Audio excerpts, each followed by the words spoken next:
Welcome to a new series where I attempt to build a philosophy of compassion and to robustly justify and defend the concept of compassion. Today, I'm going to talk about why compassion is fully compatible with rationality and objectivity.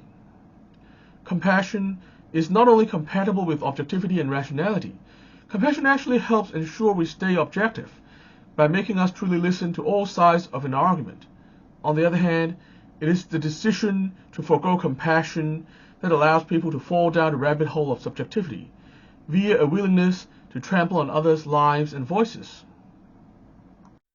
In recent years, there has been a trend towards pitting compassion and rationality against each other. This trend was set into motion by two developments in the previous decade. Firstly, there was the hijacking of social justice by the postmodern critical theory movement, which led to the false association of anti-objective philosophical theories with justice for oppressed minorities.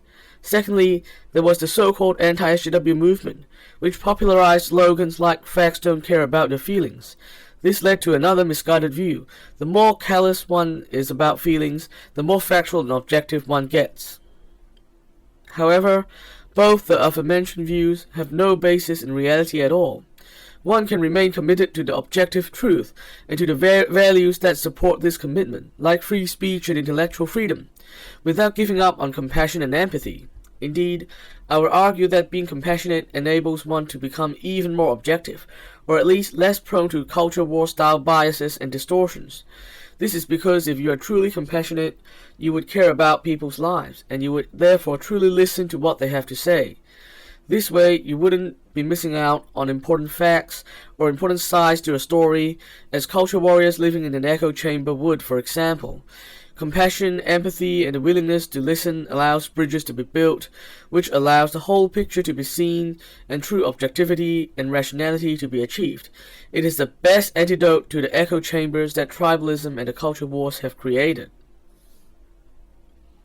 On the other hand, it is often the willingness to be callous, the willingness to disregard others' feelings that enables the loss of objectivity and rationality.